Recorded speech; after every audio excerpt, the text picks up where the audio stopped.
Hey, it's Jane Copeland, and this is the Next Top Coach Show, where I answer your questions on starting and growing a modern online business.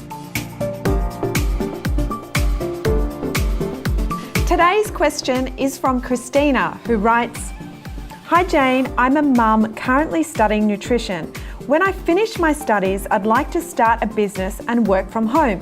Do you have any tips on working from home and how to work from home with young kids?" Christina. Well, great question, Christina. Over the years, I've been asked this question a lot because I've often said that I started my business when I became a mum and with my son on my lap from my kitchen table. There are some things that you need to be aware of when you work from home. Here are 3 challenges that are common when you work from home and how to overcome them. Number 1, not having tech help. If you're transitioning from a corporate role, you are most likely used to having an IT department on hand to call upon if something goes wrong.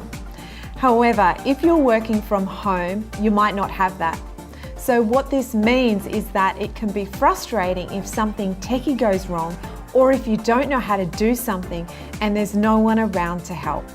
To get around this, I recommend doing 2 things. First of all, become resourceful. This means learning how to troubleshoot a problem. Often, working out how to do something or fix something can be found on YouTube University, which you do tend to become very familiar with when you work from home. The other thing you can do is to reach out to the help desk or knowledge base of the software that you are using that you might have an issue with. Now, the number 2 challenge in working from home and how to overcome it is not being able to work uninterrupted.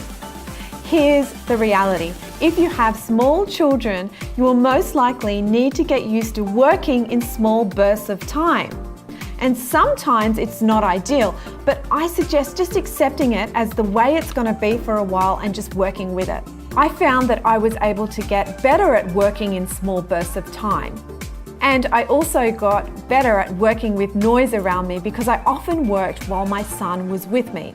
For some people, that might not work well. You might find that you work better without your children around.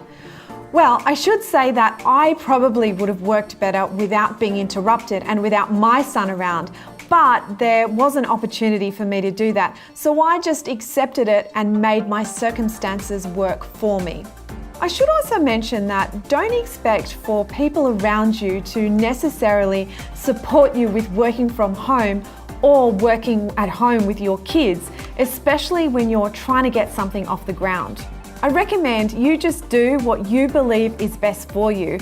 In my own case, I had a vision and a goal, and I was going to play by my own rules and do what I thought was best for me, not what other people thought was best. And it worked out well. Now, the final challenge in working from home and how to overcome it is feeling isolated. When you work from home, it can be isolating.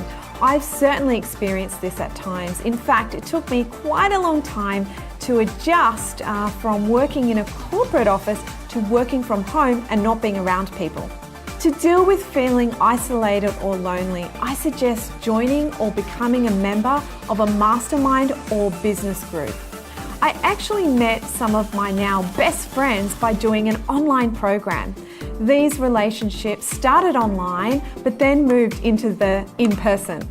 And on that note, I recommend checking out my private membership community, the Next Top Coach Club, which is a special place to get support and education as you go about building your online business. Well, Christina, I hope you found these 3 tips useful. I wish you great success working from home. Now, do you have a question for me? If you do, shoot it through to jane@copingwithjane.com or hashtag NextTopCoach either on Facebook or Instagram. For more tips on growing a modern online business, head over to my website, copingwithjane.com, and head to my free training vault. See you again soon.